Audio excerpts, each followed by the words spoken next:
تو اس پر پھر جو جسٹس میاں گل حسن اورنگزیب ہیں انہوں نے بڑا مطلب زور دے کے اس پہ کہا کہ ہم جو قانونی طور پر کسی نظیر کے ساتھ یا اس طرح کوئی کیس میرٹ کو ہم جو ہے وہ نہیں جائیں گے کسی طرح بھی اس سٹیج پہ جو آپ نے پروٹیکٹیو بیل مانگی ہے، ہم کنسنٹ پہ ہی صرف جو ہے وہ آپ کو بیل دیں گے. اور وہی آرڈر جو ریٹن آرڈر آیا ہے اس میں یہی لکھا ہوا ہے، کوئی اور چیز نہیں ہے کہ نیب نے کنسنٹ دی اس لیے ہم نے 24 اکتوبر کے لیے اریسٹ جو ہے وہ روک دی. اور دوسری بات جو جس کی وجہ سے میں کہہ رہا ہوں کہ انہوں نے نیب پہ ہی سارا برڈن ڈال دیا کہ جب اعظم نذیر تارڑ صاحب نے شرجیل انعام میمن اور ایک دو اور کیسز کا حوالہ دیا کہ وہ جب اشتہاری تھے واپس آئے ان کو یہ فیور دی گئی عدالتوں کی جانب سے، تو اس پر انہوں نے ان کو روکا. انہوں نے کہا رکیں اعظم نذیر تارڑ صاحب، آپ کے جو پٹیشنر ہیں وہ سزا یافتہ ہے اور جو آپ نظیریں پیش کر رہے ہیں یہ تو انڈر ٹرائل تھے، ان کے کیسز زیر التوا تھے، تو اس لیے ان کا تو اطلاق ان پہ ہوتا ہی نہیں ہے. تو اٹ مین کہ بینچ اگر میرٹ پہ جاتا تو ہو سکتا ہے اس کو کور کرنا مشکل ہوتا، لیکن کیونکہ نیب کا کنسنٹ آ گیا تھا تو اس لیے انہوں نے آسانی سے اسی پر جو ہے وہ ججمنٹ. اچھا ثاقب بشیر صاحب کوئکلی یہ بتا دیں کہ یہاں پہ ایئرپورٹ سے عدالت میں سرنڈر کرنے کے لیے جو شخص آ رہا ہے وہ سزا یافتہ تو بعد میں ہے، پہلے تو وہ ایک اشتہاری ملزم ہے، ایک مفرور ہے جو کہ عدالت نے جس کو فوری طور پہ گرفتار کرنے کا حکم دیا ہے. تو پہلے تو وہ جو دائمی وارنٹ گرفتاری ہیں پہلے تو ان کا فیصلہ آج کیا ہے نا عدالت نے، کیونکہ وہ سرنڈر کرنے آ رہے ہیں. تو سزا کی معطلی کا فیصلہ تو ابھی نہیں کیا، وہ تو منگل کو اگر ہوا تو کرے گی.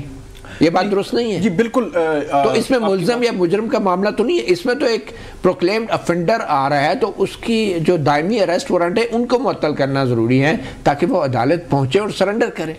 جی بالکل وہی ہے کہ جو دائمی وارنٹ ہیں احتساب عدالت نے بھی دائمی وارنٹ ہی معطل کیے ہیں تاکہ ان کی جو ایئرپورٹ سے عدالت آنے تک ان کو یہ جو سہولت دی جائے. اور لا بھی جو اشتہاری کے حوالے سے لا ویسے بھی یہ کہتا ہے کہ اگر وہ سرنڈر کرنا چاہے تو وہ آ سکتا ہے، لیکن جو معطلی والا معاملہ ہے وہ منگل والے دن آئے گا اور وہاں پہ بھی کافی چیزیں جو ہے وہ میرے خیال میں کچھ مشکلات ہو سکتی ہیں. اگر نیب کی کنسنٹ نہ ہوئی تو پھر ایشو ہو سکتا ہے. تو عرفان قادر صاحب اگر دائمی وارنٹ گرفتاری ہی معطل ہوئے ہیں اور ابھی سزا معطل نہیں ہوئی، وہ ایک سزا یافتہ مجرم ہیں، تو کیا ایک سزا یافتہ مجرم منگل کو ہائی کورٹ میں پیش ہونے سے پہلے مینار پاکستان کے جلسے میں تقریر کر سکتا ہے یا کرنی چاہیے یا وہ کریں گے؟ مطیع اللہ جان صاحب، اتنے سارے فیکٹس اب آ چکی ہیں اس دوران میں جب وہ ملک سے گئے تھے اور یہ 3-4 سال میں، کہ اس کے بعد یہ جو انہوں نے جو نیب نے یہ کہا ہے کہ ہم ان کو اریسٹ نہیں کرنا چاہ رہے یا ہم ان کو اریسٹ نہیں کریں گے. میں سمجھتا ہوں کہ اگر میں سپوزنگ چیئرمین نیب ہوتا تو میں تو یہاں تک لکھ کے دے دیتا کہ ان کے خلاف جو اپیل ہے اس کو ایکسیپٹ کیا جائے، ان کی اپیل کو. ان کے خلاف تو کیس ہی غلط بنا ہوا ہے، اس پہ سارے فیکٹس تو آپ نے بھی دیکھے ہوئے ہیں. اس پہ اب کیا رہ گیا اس کیس میں کہ وہ کیس فائل ہوتا ہے عمران خان نیازی بنام میاں نواز شریف، اور عمران خان نیازی جو ہیں وہ کیس جیتتے ہیں اور اس کے بعد وہ پاکستان کے وزیر اعظم بن جاتے ہیں اور میاں صاحب جو ہیں وہ وزارت عظمیٰ سے نکل جاتے ہیں. اور پھر بعد میں جو سارے فیکٹس میڈیا کے ذریعے سارے پاکستان یہ جن فیکٹس کا آپ حوالہ دے رہے ہیں، میں دے رہا ہوں جس پہ وہ فیکٹس کسی عدالت کے فیصلے میں آج تک نہیں لکھے گئے، کسی جج نے نہیں مانے، کسی جرنیل نے نہیں عدالت کے سامنے. آپ کیسے ان کو یہ آرگیو ہو چکے ہیں عدالت کے سامنے. مطیع اللہ جان صاحب، یہ سارے عدالت کے سامنے آرگیو ہو چکے ہیں، اور یہ جو اللیگیلٹیز جو کمٹ کی گئی ہیں پناما بینچ کی وہ بھی ساری آرگیو ہو چکی ہیں. اور عدالت نے آسان رستہ اس وقت اپنایا تھا. کون سے فیصلے میں ایکویٹ ہو گئی تھی نا مریم بی بی. مریم بی بی ایکویٹ نہیں ہوئی تھی ایون فیلڈ میں، لیکن یہ کہا گیا تھا کہ یہی سارے کیسز تھے نا، یہی پوائنٹس تھے. نہیں ٹھیک ہے، لیکن وہ تو قانونی طور پہ ہوئی نا جو بھی ہوا. تو کوئی یہ تو ابھی فیصلہ تو آیا نہیں، سزا یافتہ مجرم تو ہے نا. کوئی ایسا فیصلہ تو ابھی نواز شریف صاحب کے حق میں نہیں آیا کہ وہ مینار پاکستان پہ جلسہ کر سکتے ہیں، تقریر کر سکتے ہیں. دیکھیں بات سنیں، ایک بہت زیادہ پرسیپشن یہ ڈیولپ کیا جا رہا ہے کہ چونکہ وہ آئے ہیں تو فوراً کو اریسٹ کر لینا چاہیے. 4 سال تو وہ پابند سلاسل نہیں تھے. اب اگر 1 ماہ میں 2 ماہ میں ان کی اپیلیں لگ جانی اور اس کا فیصلہ ہو جانا ہے تو پھر جتنا عرصہ انہوں نے باہر گزارا ہے اگر ان کی کنوکشن ہوتی ہے تو پھر پابند سلاسل تو یہ پیریڈ تو سارا ان کو بھگتنا پڑے گا. لیکن اگر ان کا کیس ایکوٹل کی طرف جانا ہے, جو کہ جائے گا ایکوٹل کی طرف, یہ میں آپ کے پروگرام کی وساطت سے کہہ رہا ہوں کہ میاں صاحب ایکوٹ ہوں گے, تو اگر وہ ایکوٹل کی طرف ہی جانا ہے تو کتنی زیادتی ہے کہ ان پہ یہ جو چیز ہے پرپیچویٹ کی جائے. ایک آلریڈی ان سے اتنی زیادتی ہوئی ہے کہ ان کو نااہل بھی کیا گیا, اور اب آپ مزید ان کو پابند سلاسل رکھیں اتنی دیر کے لیے, اس کی ضرورت نہیں تھی. اور میں آپ کو بتاؤں کہ جن اداروں نے اریسٹ کرنا ہے, جو کہ ریاست ہے, ریاست جب بھی اریسٹ کرتی ہے تو پبلک انٹرسٹ کو بھی دیکھتی ہے, اور اس میں کوئی پبلک انٹرسٹ جو تھا وہ نہیں تھا کہ ان کو خام خواہ ابھی پابند سلاسل کیا جائے. اور اگر ریاست چاہے تو کیسز جو پروسیکیوشنز کو بھی ڈراپ کر سکتی ہے ان پبلک انٹرسٹ. صحیح, یہ بھی اختیار ہے ریاست کے پاس. یہ ڈیپینڈ کرتا ہے کہ ریاست کون ہے. یہ بالکل ٹھیک ہے. اگر ریاست تگڑی ہے اور ریاست مضبوط ہے اور ریاست کی لیجٹمیسی ہے تو ریاست یہ سارے اقدام کر سکتی ہے, خود کر سکتی ہے. ٹھیک ہے عرفان قادر صاحب, بہت سے اور بھی سوالات ہیں, ایک چھوٹی سی بریک کے بعد آپ سے بات کریں گے. Welcome back. صحافی پروگرام میں بڑی اور اہم ڈیولپمنٹ آج الیکشن کمیشن آف پاکستان کے محاذ پر ہوئی ہے, جس نے حکم دیا ہے کہ 24 اکتوبر کو چیئرمین تحریک انصاف عمران خان کو گرفتار کر کے پیش کیا جائے. یہ معاملہ ہے توہین الیکشن کمیشن کا. ثاقب بشیر صاحب, کیا اطلاعات ہیں, الیکشن کمیشن نے کیا آرڈر جاری کیا ہے؟ یہ توہین الیکشن کمیشن کا کیس ہے جس میں چیئرمین پی ٹی آئی کی پروڈکشن آرڈر جاری کیے گئے ہیں, اور جو سپرنٹینڈنٹ اڈیالہ جیل ہیں ان کو یہ ہدایت کی گئی ہے کہ 24 اکتوبر صبح 10 بجے وہ ان کو اڈیالہ جیل سے الیکشن کمیشن لے کے آئیں, اور آئی جی اسلام آباد اور آئی جی پنجاب کو یہ کہا گیا ہے کہ وہ پنڈی کی حد تک وہ اور اسلام آباد کی حد تک آئی جی اسلام آباد جو ہے وہ سیکیورٹی کے انتظامات کریں گے. فرد جرم عائد ہونی ہے. یہ مختلف بیانات جو ہے وہ عمران خان جو ہے وہ دیتے رہے ہیں ماضی میں, جس کے بعد یہ کنٹیمپٹ آف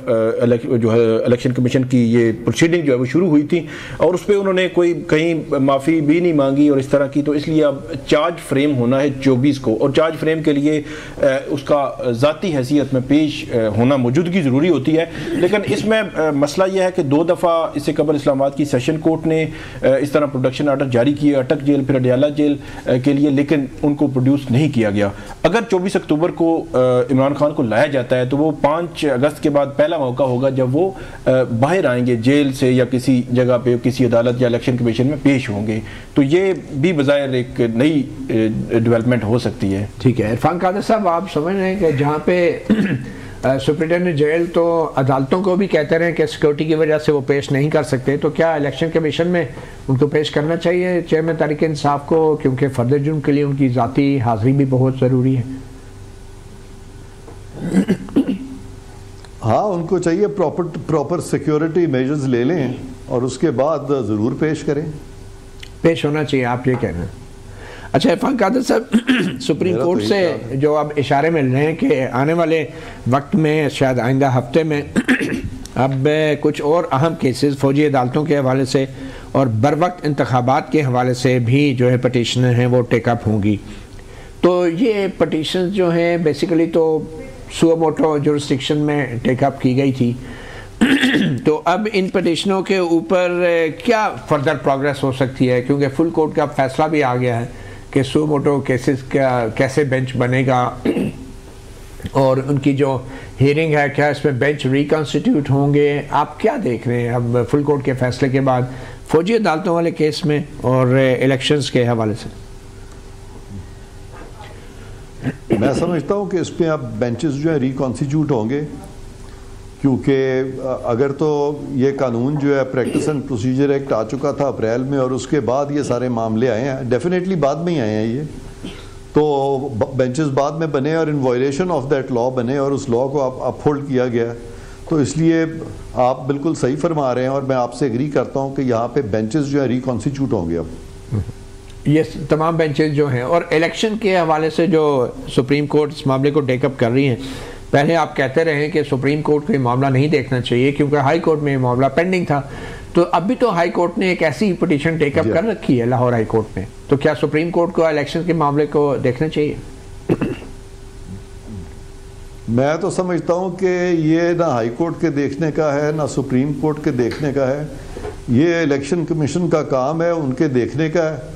اور ان پہ ڈپینڈ کرتا ہے کہ وہ کب الیکشنز کروا سکتے ہیں۔ یہ ایک وہ آئینی ادارہ ہے، اس پہ سپریم کورٹ کا یا کسی بھی عدالت کا کوئی عمل دخل ہے ہی نہیں پاکستان کے آئین میں، کیونکہ یہ پہلے بھی فیصلے تو آ چکے ہیں۔ 14 مئی کو پنجاب میں الیکشن کرانے کا فیصلہ بھی آیا تھا جس پہ عمل نہیں ہوا، اور بعد میں اس پہ بڑی بحث بھی ہوتی رہی۔ تو آپ یہ کہتے ہیں کہ یہ الیکشن جو ہیں کروانے کا معاملہ سپریم کورٹ کو ٹیک اپ کرنا ہی نہیں چاہیے، اور یہ ان کا دائرہ اختیار ہی نہیں ہے۔ اگر 3 رکنی کمیٹی یہ فیصلہ کرتی ہے، ہاں بالکل، لیکن اگر 3 رکنی کمیٹی جو کہ پارلیمنٹ کے پریکٹس اینڈ پروسیجر ایکٹ کے تحت جو بنائی گئی ہے، اگر وہ یہ فیصلہ کرتی ہے تو تب بھی آپ سمجھتے ہیں کہ یہ فیصلہ نہیں ہونا چاہیے، الیکشن کے اوپر سماعت نہیں ہونی چاہیے؟ دیکھیں 3 رکنی کمیٹی جو ہے وہ تو یہ فیصلہ کرے گی نہیں، انہوں نے تو صرف یہ فیصلہ کرنا ہے کہ کون سا بینچ معاملہ سنے گا، اور وہ جو بینچ بنے گا اس کے سامنے پھر آبویسلی وکلا پیش ہوں گے، اور ان کو وہ قانون سامنے رکھیں گے، اور جب قانون سامنے رکھیں گے تو وہ ڈیفینیٹلی بتائیں گے کہ سپریم کورٹ نے کتنی دفعہ ڈیٹ دینے کی کوشش کی، کبھی صدر کو کہا گیا آپ ڈیٹ دیں، کبھی گورنر کو کہا گیا اور پھر انہوں نے خود ڈیٹ دے دی، اور اس کا کیا نتیجہ نکلا۔ تو سپریم کورٹ کو چاہیے کہ اس طرح کے معاملات جو اس کے کرنے کے نہیں ہیں اس سے وہ اجتناب کریں تو بہتر ہے۔ تو یہ آنے والا وقت بتائے گا کہ اب سپریم کورٹ کس طرف اپنا فیصلہ دیتی ہے ان معاملات میں۔ مگر ایسے اہم معاملات پہ تو آپ بھی پہلے فل کورٹ کی سماعت کے حامی تھے، تو اگر فل کورٹ ان معاملات کو دیکھتی ہے جیسے الیکشن ہے تو اس پہ بھی آپ کو اعتراض ہوگا؟ نہیں، مجھے کوئی اعتراض نہیں ہوگا، اور فل کورٹ بنا دیں لیکن اس کو 1-2 گھنٹے میں اس کو ختم کریں، ہاں فل کورٹ بنا کے اس کو ڈیسائیڈ کریں 1-2 گھنٹے میں۔ اچھا، کیونکہ وہ تو آئین میں بھی لکھا ہوا ہے کہ الیکشن 90 دن میں ہوں گے۔ اچھا، ایک اور ڈیولپمنٹ بھی ہے سپریم کورٹ میں، اور یہ بھی لکھا ہے آئین میں۔ جی عرفان قادر صاحب، سپریم کورٹ میں میں یہ کہہ رہا تھا کہ کمیشن کا بھی اجلاس ہو رہا ہے۔ ثاقب بشیر صاحب سے ہم جاننا چاہیں گے، سندھ سے جو قائم مقام چیف جسٹس ہیں ابھی ایک ان کو اوپر لایا جائے گا، اور کیا یہ سینیارٹی کے اصول کے مطابق ہوگا، اور کوئی طے ہوا ہے اس کے حوالے سے معاملات؟ کوئی بظاہر تو یہی لگ رہا ہے، کیونکہ اس سے قبل جو جسٹس قاضی فائزہ ہیں وہ بڑے اس پہ لیٹرز بھی لکھتے رہے ہیں، خطوط لکھتے رہے ہیں کہ جو سینیارٹی پرنسپل ہے سپریم کورٹ میں ججز کو لانے کے حوالے سے اس کو فالو کیا جائے، اور اس کے مطابق جو ہے وہ ججز اوپر لائے جائیں۔ تو اب جو 2 تعیناتیاں ہونی ہیں سپریم کورٹ میں، تو بظاہر ایسے ہی لگتا ہے کہ اسی اصول کو مد نظر لیکن ابھی تک قواعد بھی طلب کیے گئے ہیں، تجاویز مانگی گئی ہیں کہ قواعد کوئی رولز بنانے ہیں، وہ بھی ابھی تک فائنل تو نہیں ہوئے، تو پھر ان قواعد سے پہلے یہ تعیناتی ہونی چاہیے۔ اب ایک پاسبلٹی ہے کہ ہو سکتا ہے اس سے پہلے قواعد آ جائیں، یا کچھ آ گئے ہیں ان کے پاس، اس میں کچھ چیزیں پیش رفت ہو گئی ہو۔ عرفان قادر صاحب، سینئر قانون دان ایس ایم ظفر صاحب جو ہیں اب اس دنیا میں نہیں رہے، آپ کیسے ان کے ساتھ، آپ نے بھی طویل عرصہ کام کیا ایز اے لائر، ان کو آپ کیسے یاد کریں گے بطور ایک قانون دان؟ جی بالکل، میرا بڑا سابقہ پڑا ایس ایم ظفر صاحب سے، اور ہم نے اکٹھے کیسز بھی کیے، ملاقات بھی بہت رہی، نہایت نفیس شخص تھے اور بہت اچھے قانون دان تھے، اور میں ان کے بڑے مدعاؤں میں سے تھا، اور میں سمجھتا ہوں کہ ان کا اس دنیا سے جانا جو ہے وہ ایک خلا چھوڑ جائے گا قانون کے پروفیشن میں، لیکن ایٹ دا سیم ٹائم ان کی جو خدمات ہیں قانون کے شعبے میں ان کو ہمیشہ یاد رکھا جائے گا، اور وہ پاکستان کے نامور قانون دان بھی تھے، لا منسٹر بھی تھے، اور ایک بہت بہترین لیگل مائنڈ تھے۔ بہت شکریہ عرفان قادر صاحب۔ ایس ایم ظفر جو ہیں اب اس دنیا سے چلے گئے ہیں، مگر پاکستان میں اب جو لیڈر آ رہے ہیں سب نظریں ان کی طرف ہیں، جی ہاں، نواز شریف کی طرف، اور اسی ان کی واپسی کے حوالے سے اور ان کو جو حفاظتی ضمانت ملی ہے اس حوالے سے ہم نے بات کی ہے تحریک انصاف کے senior lawyer advocate Hamid Khan سے ایک چھوٹی سی بریک کے بعد۔ ویلکم بیک، ہمارے ساتھ موجود ہیں پاکستان تحریک انصاف کے رہنما اور سینئر وکیل ایڈوکیٹ حامد خان صاحب۔ بہت شکریہ حامد خان صاحب ہمیں وقت دینے کا۔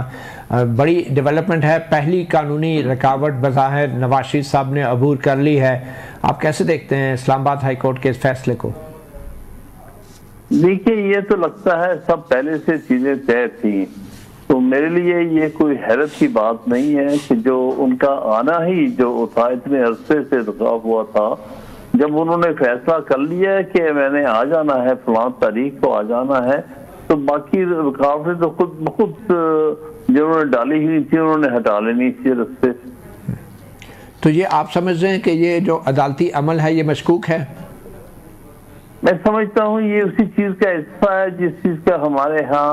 ملک میں بہت سالوں سے ہوتا رہا ہے۔ جب کسی کو لانا ہوتا ہے تو اس کی رکاوٹیں دور کر دی جاتی ہیں، جب کسی کو روکنا ہوتا ہے تو اس کے رستے میں رکاوٹیں ڈال دی جاتی ہیں، یہ وہی کچھ ہے۔ مگر بطور وکیل آپ اس عمل کو غیر قانونی کیسے دیکھتے ہیں؟ دیکھیے اس میں غیر قانونی بات نہیں میں کہہ رہا، میں یہ کہہ رہا ہوں چیزیں فیسیلیٹیٹ کی جاتی ہیں، جو جہاں تک یہ آرڈر ہے بیل کا یہ قسم کے، یہ تو ویسے ثوابدیدی آرڈر ہوتے ہیں، اس لیے یہاں تو جج کی مرضی ہوتی ہے، جس کو چاہے اکوموڈیٹ کرے جس کو نہ کرے، تو لہٰذا اس کے بارے میں یہ تو نہیں کہا جا سکتا کہ یہ غیر قانونی ہے اور غیر واقعاتی ہے، لیکن بہر صورت سارے اگر عوامل کو دیکھا جائے تو اس کے پیچھے ایک خاص سوچ اور ایک خاص مقاصد نظر آتے ہیں کہ کیا پولیٹیکل انجینئرنگ ہونے جا رہی ہے۔ حامد خان صاحب، اگر نواز شریف صاحب واپس آ رہے ہیں، وہ سرنڈر کرنا چاہتے ہیں، تو ان کو اگر سرنڈر کرنے کے لیے ایئرپورٹ پہ گرفتار کرنے سے روکا گیا ہے تو اس میں آپ کوئی چیز غیر قانونی تو نہیں دیکھتے؟ جیسے آپ نے خود کہا کہ یہ ایک ثوابدیدی کام ہوتا ہے، تو یہ جو کچھ بھی ہوا ہے ابھی تک آپ اس کو غیر قانونی نہیں کہیں گے؟ نہیں، میں نے یہ کہا ہی نہیں کہ یہ غیر قانونی ہے والا آرڈر، میں یہ کہہ رہا ہوں کہ ایک پوری طرح سے ایک پلانڈ قسم کی چیزیں نظر آ رہی ہیں، اس میں عدالت اس کا حصہ ہے۔ عدالت اس کا حصہ کمرہ عدالت میں ہے یا کمرہ عدالت کے باہر بھی ہے؟ کمرہ عدالت میں تو وہ کچھ ہوتا ہے جو کمرہ عدالت سے باہر طے ہوتا ہے۔ اچھا، سب کچھ ہی ہے۔ تو آپ تو بہت پرانے اور سینئر وکیل ہیں، تو کیا آپ کے زمانے میں بھی جب عمران خان طاقت میں تھے، عروج میں تھے، تو اس وقت بھی کمرہ عدالت کے باہر چیزیں طے ہوتی تھی؟ کیوں نہیں ہوتی تھی؟ میں کب کہہ رہا ہوں کہ تب کچھ اور حالات تھے اور آج کچھ اور حالات ہیں، یہ ایک آن گوئنگ قسم کی ملک کے اندر جو کچھ ہو رہا ہے اور جو کچھ وہ اصل پلیئرز کھیلتے رہے ہیں وہ ہر دور میں تقریباً ایسے ہی رہا۔ تو خان صاحب، یہ جو کہا جا رہا ہے پی ٹی آئی کی طرف سے کہ نواز شریف کو واپس جیل میں جانا چاہیے اور یہ سرنڈر، یہ جو ان کو ضمانت دی گئی ہے، یہ بہت ہی غیر معمولی ہے، اور آپ بھی اس کی طرف ہلکا سا اشارہ کر رہے ہیں، تو کیا نواز شریف منگل کے دن جب دوبارہ سماعت ہوگی اسلام آباد ہائی کورٹ میں، تو آپ کیا توقع کر رہے ہیں کہ کیا یہ بھی قانونی ثوابدید ہے اسلام آباد ہائی کورٹ کی اور معزز ججوں کی کہ وہ ان کی سزا معطل کر دیں؟ کیا یہ اختیار بھی ہے ہائی کورٹ کے پاس یا نہیں؟ بالکل ہے، کیونکہ قانون میں گنجائش ہوتی ہے کسی سزا اپیل میں معطل کر دی جائے، تو یہ ممکن ہے، قانونی طور پر تو بالکل ممکن ہے، یہ بالکل ممکن ہے۔ تو یہ نواز شریف صاحب جو ہیں مینار پاکستان کے جلسے میں بھی شریک ہوں گے، تو آپ کو بطور ایک وکیل آپ سمجھتے ہیں کہ وہ تقریر بھی کر سکتے ہیں، کیونکہ ابھی تک ان کی سزا معطلی نہیں ہے، صرف گرفتاری سے روکا گیا ہے، تو وہ تقریر بھی کر سکتے ہیں، جلسے بھی اٹینڈ کر سکتے ہیں، اس کے اوپر کوئی قانونی اعتراض تو نہیں بنتا؟ دیکھیے قانونی اعتراض ہونا بھی نہیں چاہیے، میں یہ سمجھتا ہوں کہ سیاسی جو ہے صورتحال میں انٹرفیئرنس نہیں ہونی چاہیے کسی بھی ادارے کی، کیونکہ سیاست میں سب کو حصہ لینے کی اجازت ہونی چاہیے اور عدالتی احکامات استعمال نہیں ہونے چاہیے سیاسی مقاصد حاصل کرنے کے لیے، یہ ایک الگ بات ہے۔ میں بالکل اس پر بلیو کرتا ہوں کہ ان کو پوری آزادی ہونی چاہیے کہ یہ الیکشن کیمپین کریں، ایک پارٹی لیڈر ہے،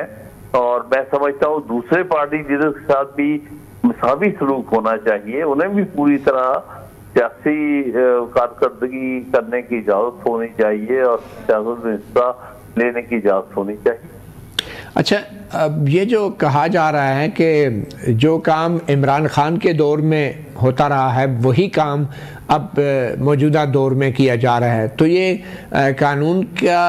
انتقام ہے یا قدرت کا انتقام ہے؟ دیکھیے، اس میں قانون کا نہ قدرت کا انتقام ہے، اس میں وہی کچھ ہو رہا ہے جو پاکستان میں 70 سال سے ہو رہا ہے۔ مختلف وقتوں میں مختلف اسٹیبلشمنٹ کے فیورٹس ہوتے ہیں جن کو رستہ دیا جاتا ہے، اقتدار کی سیڑھیاں لگائی جاتی ہے، تو یہ تو کوئی نئی بات تو نہیں، ہماری تاریخ میں تو یہ سب کچھ ہوتا ہی رہا۔ آپ کی عمران خان صاحب سے جب ملاقات ہوئی تو آپ نے یہ ساری باتیں خان صاحب کو بھی سمجھانے کی کوشش کی؟ آج کی ملاقات یا آج سے بہت پہلے کی ملاقات؟ نہیں، جیل میں آپ کی ملاقات نہیں ہوئی ابھی تک؟ جی ہوئی ہے، 2 دفعہ ہوئی ہے۔ تو اس کے اندر آپ نے ان کو یہ باتیں جو آپ کر رہے ہیں، ظاہری بات ہے یہ شاید ان کو پسند تو نہیں آئی ہوں گی؟ نہیں، میں نے تو ہمیشہ سے ان کو میرا موقف پتا ہے، میں ہمیشہ سے اسٹیبلشمنٹ کی سیاست میں ملوث ہونے کے خلاف ہوں، اور وہ ان کو میرے ویو کا پتا تھا جب وہ اسٹیبلشمنٹ کے ساتھ آن لائن تھے، تب بھی میں اس چیز کے خلاف تھا۔ اب جبکہ دوسری مخالفین ہو گئے ہیں ان کے ساتھ، تو تب بھی میں سمجھتا ہوں مناسب نہیں۔ دیکھیں، اصول تو ایک ہی ہوتا ہے نا، اصول تو مختلف نہیں ہو سکتے۔ تو اب جب جیل میں آپ کی ملاقات ہوئی تو خان صاحب نے آپ سے کہا کہ آپ ٹھیک کہتے تھے اور میں غلط تھا؟ نہیں، وہ تو پہلے بھی انہوں نے کہا ہے، یہ سال بھر سے ملاقاتیں تو 1 سال سے زیادہ ہو گئی ہیں، کہ وہ چونکہ ایک میرا موقف ہمیشہ تھا جو وہ پہلے غالباً اس کو درست نہیں سمجھتے تھے، اب ان کو کسی حد تک احساس ہوا ہے کہ وہ درست تھا، کیونکہ یہاں پر پچھے پردہ بہت سارے کام ایسے ہوتے ہیں جو کہ نہیں ہونے چاہیے سیاست میں۔ سیاست کھلی ہونی چاہیے، ہر ایک کو سیاست میں حصہ دینے کی پوری آزادی ہونی چاہیے، اور اپنی پارٹی کو لیڈ کرنے کی، الیکشنوں میں حصہ لینے کی۔ میں یہ سمجھتا ہوں کہ نواز شریف صاحب کا آنا انہیں پہلے اب بلکہ آ جانا چاہیے تھا، کوئی ایسی بات نہیں جس پہ اعتراض ہونا چاہیے کسی کو۔ میں سمجھتا ہوں کہ الیکشنز کو ڈیلے کرنا یہ غیر آئینی چیز ہے، ورنہ الیکشن نومبر میں ہو جانے چاہیے، 6 نومبر سے پہلے۔ اگر آئین کی آپ شکوں کو دیکھیں، اب یہ کہتے ہیں کہ الیکشن جنوری میں کرائیں گے، خدا معلوم کرائیں گے کہ نہیں کرائیں گے تو وقت ہی بتائے گا، لیکن جب بھی الیکشن ہو، میں سمجھتا ہوں جتنی بھی سیاسی جماعتیں ہیں جن کی لوگوں میں پذیرائی ہے، اور ان کو بھی اور ان کے لیڈرز کو ہے اجازت ہونی چاہیے کہ وہ الیکشن میں حصہ لیں، الیکشن کیمپین کریں۔ یہ نہیں ہونا چاہیے کہ کسی پولیٹیکل لیڈر کو تو آزادی ہو کہ وہ جلسے کرے، وہ الیکشن کیمپین کرے، اور کسی کو یہ اجازت ہی نہ ہو کہ وہ جیل سے بھی باہر بھی آ سکے اور اس کو پابند سلاسل رکھا جائے۔ کوئی ورکر جو ہے کھلے عام جلسے کر رہے ہوں اور کیمپین کر رہے ہوں،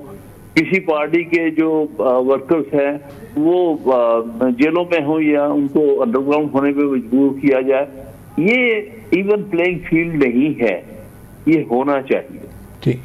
اچھا حامد خان صاحب، آپ جب ملاقات کی جیل میں عمران خان صاحب سے تو آپ کو لگا کہ پاکستان میں تو تبدیلی وہ لا نہیں سکے، تو اپنی سوچ میں کوئی وہ تبدیلی لائیں گے اگر وہ باہر آتے ہیں؟ تو یا آئی ہے ان کی سوچ میں کوئی تبدیلی؟ میرا خیال ہے، ظاہر ہے جن تجربات سے یہ گزرے ہیں اس کے بعد تبدیلی تو آنی چاہیے، اور جو رول ہے اسٹیبلشمنٹ کا انہیں پہلے لانے میں اور ہٹانے میں، اس سے بہت کچھ سیکھنا چاہیے انہیں۔ تو آپ نے ابھی تک پی ٹی آئی چھوڑنے کا اعلان نہیں کیا، کوئی پریس کانفرنس نہیں کی، بڑے بڑے لیڈروں نے عمران خان کی سوچ کی نفی کر دی ہے اور انہیں 9 مئی کے واقعات کا ذمہ دار قرار دیا ہے، تو آپ ابھی تک نظریاتی طور پہ عمران خان صاحب کے ساتھ ہیں، ان کی جماعت کے ساتھ ہیں، اور آپ ڈٹے ہوئے ہیں، خان صاحب کے ساتھ کھڑے ہیں؟ بالکل، میں تو پارٹی کے ساتھ ہوں، میں پارٹی کا فاؤنڈر ہوں، اور جب کبھی ایک دفعہ وہ اتنے ناراض تھے کہ مجھے شو کاز نوٹس بھی دیا تھا، تو میں نے کہا آپ جو چاہے کر لیں، میں پارٹی نہیں چھوڑوں گا۔ جب ہمارے میں آپس میں اختلافات تھے اس وقت میں کبھی پارٹی چھوڑنے کا تصور نہیں کر سکتا تھا۔ یہ پارٹی میری بھی اتنی ہی ہے جتنی اوروں کی ہے، بلکہ میں اس کا فاؤنڈر ہوں۔ تو لہٰذا کہنے کا مطلب یہ ہے کہ جو لوگ چھوڑ کے بھاگ گئے ہیں وہ وہی لوگ ہیں جنہیں بھیجا گیا تھا، جو آئے تھے، جنہوں نے عہدے بھی انجوائے کیے ہیں، جنہوں نے آ کے عمران خان صاحب کا پہلے بڑا ساتھ دیا، بڑی ان کے آگے پیچھے پھرتے تھے، اس کے بعد چند منٹ نہیں لگائے چھوڑ کے بھاگنے میں اور اپنی علیحدہ پارٹیاں بنانے میں، اور اپنی پارٹیاں بنا کے عمران خان کی اور پاکستان تحریک انصاف کی ساری مخالفت سے کرنے کا یہ تو ایک بڑا واضح ڈرامہ ہے کہ یہ لوگ آئے کہاں سے تھے اور گئے کہاں پر تھے۔ یہ جو کہا جا رہا ہے کہ شاید ان لوگوں پہ دباؤ ڈالا گیا، ان پہ تشدد کیا گیا، انہیں بلیک میل کیا گیا اور یہ مجبوری کی حالت میں پریس کانفرنس کر رہے ہیں، آپ اس بات سے اتفاق نہیں کرتے؟ میں سمجھوں گا کچھ لوگوں کے بارے میں یہ بات درست ہوگی جو کہ پارٹی کے جنون ورکرز تھے، ان کے ساتھ شاید تشدد ہوا ہے یا ان پر کسی قسم کا دباؤ ڈال کے ان سے یہ بیانات لیے گئے، لیکن جو ان کے بھیجے ہوئے تھے آپ کچھ نام لے سکتے ہیں؟ یہ تو آپ سب پہ الزام لگا رہے ہیں نا، یا تو آپ نام لیں۔ تو ساروں کو کہتا ہوں یہ جتنے بھی جہانگیر ترین، پرویز خٹک، علیم خان ٹائپ لوگ بھیجے گئے تھے، یہ سارے کے سارے ان کے بھیجے ہوئے تھے، ان کے اشارے میں واپس چلے گئے۔ تو آپ کہہ رہے ہیں کہ کچھ لوگوں پہ ضرور دباؤ ہوگا جس کی وجہ سے انہوں نے پارٹی چھوڑی ہے، مگر آپ کہہ رہے ہیں کہ 9 مئی کے واقعات میں عمران خان کا کوئی قصور نہیں ہے، آپ یہ بھی کہہ رہے ہیں؟ میں یہ سمجھتا ہوں کہ اس کا قصور اس لیے بھی نہیں ہے کہ وہ اس وقت وہ ڈیٹینشن میں تھے، 9 مئی کو تو ان کو وہاں سے ہائی کورٹ کے پریمیسز سے اٹھا لیا گیا تھا، تو وہ تو کسی کے ساتھ ان کانٹیکٹ ہی نہیں تھے، تو انہوں نے وہ واقعات کیسے کرا لیے اپنی غیر حاضری میں؟ تو یہ انہوں نے جو فضا ہموار کی، لوگوں کو جو اکسایا گرفتاری سے پہلے، اور گرفتاری والی صبح ایک ویڈیو بیان جاری کیا، فوجی افسران کے نام لیے، تو ایسا آپ کہتے ہیں کہ یہ کوئی ان کا قصور نہیں ہے؟ میں سمجھتا ہوں یہ بہت ساری باتیں بنائی گئی، میں یہ نہیں کہتا ہوں کون سا ویڈیو صحیح ہے کون۔ ایک بات میں صرف کہنا چاہتا ہوں، جو آپ دیکھیں گے نا کنسسٹنٹلی جو 9 مئی سے پہلے ہیں، انہوں نے کبھی بھی تشدد تک تو نہیں کہا پبلکلی، تو کم از کم مجھے نہیں یاد، بلکہ انہوں نے جیل بھرو تحریک شروع کی تھی۔ جیل بھرو تحریک کبھی پرتشدد تحریک ہوتی، وہ تو ہوتی ہی پیسفل تحریک کہ جی ہم جیل جانے کو تیار ہیں لیکن بات نہیں مانیں گے۔ اچھا، آخر میں یہ جو اسٹیبلشمنٹ سے دوبارہ رابطوں کی بات چل رہی ہے، کچھ اطلاعات کے مطابق صدر عارف علوی سے کہا جا رہا ہے کہ اسٹیبلشمنٹ اور تمام سیاسی جماعتوں سے مذاکرات کریں، تو کیا واقعی خان صاحب آپ مذاکرات کرنا چاہتے ہیں سیاسی جماعتوں سے بھی اور اسٹیبلشمنٹ سے بھی؟ اس کے بارے میں مجھے کچھ علم نہیں ہے، نہ ہی نیچرلی میرا تو کبھی ارادہ نہیں، نہ کبھی رہا ہے اس قسم کے کوئی بھی کانٹیکٹ کا، تو میں کچھ کہہ نہیں۔ تو ابھی جو سیاسی قیادت ہیں، جو بھی جیل سے باہر ہیں، وہ آپ سے رابطے میں ہے اور آپ کو کانفیڈنس میں لیتی ہے مختلف فیصلوں میں؟ دیکھیے، جہاں تک جو قانونی کارروائیاں وغیرہ ان کے حوالے سے ہے، اب تو کچھ نہ کچھ ہے کہ کون سا کیس کہاں چل رہا ہے، اس سے آگے وہ تو پوچھے ہو گیا۔ اس وقت تو اصل میں بات یہ ہے کہ سیاسی مشوروں کا تو وقت ہی نہیں کسی کے پاس، اب انڈر گراؤنڈ ہیں بیچارے، ایک دوسرے سے رابطے میں بھی نہیں ہیں۔ اس وقت تو سارے جو فوکس ہے وہ یہ ہے کہ ہم کس طرح سے یہ قانونی پیچیدگیوں میں جس میں الجھا دیا گیا ہے، کیسز بنا دیے گئے ہیں، کبھی سائفر کیس ہے، کبھی کوئی اور کیس ہے،